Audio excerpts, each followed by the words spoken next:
तिवारी का दावा, रेड्डी उपराष्ट्रपति, मोदी पर धनखड़ अपमान का आरोप।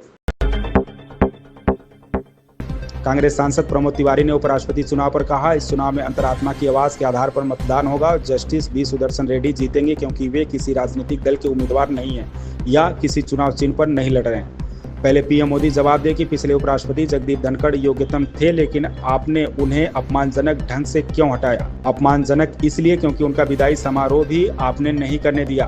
हम 5 साल के लिए एक उपराष्ट्रपति चाहते हैं। सर्वाधिक योग्य उम्मीदवार यदि कोई है तो वह है बी सुदर्शन रेड्डी, जो उपराष्ट्रपति बनेंगे। समर्थन दे दिया। कुछ ऐसे भी लोग हैं जो ना एनडीए में है ना इंडिया ब्लॉक में है। मैं उदाहरण नाम देख ले रहा हूँ, बीआरएस है और बहुत पुरानी बात नहीं है। बीबी गिरी चुनाव लड़े थे और अंतरात्मा की आवाज पे राष्ट्रपति बने थे, नंबर उनके साथ भी नहीं थे। इस चुनाव में भी अंतरात्मा की आवाज पे वोट होगा।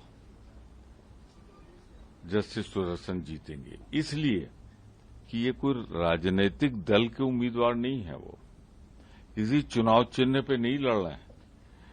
जो उपराष्ट्रपति बनेगा वही सभापति बनेगा राज्यसभा का।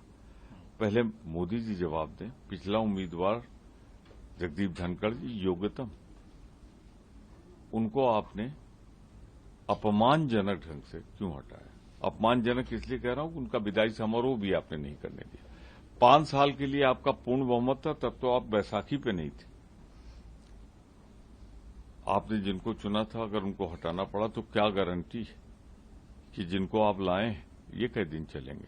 तो हम 5 साल के लिए एक उपराष्ट्रपति चाहते हैं जो सुप्रीम कोर्ट का जज रहा हो, चीफ जस्टिस आसाम का रहा हो, लोकायुक्त रहा हो गोवा का, और सर्वाधिक योग्य उम्मीदवार कोई है तो उसका नाम है जस्टिस सुदर्शन, जो उपराष्ट्रपति बनेंगे। दल के बंधन टूटेंगे। आखिरी सवाल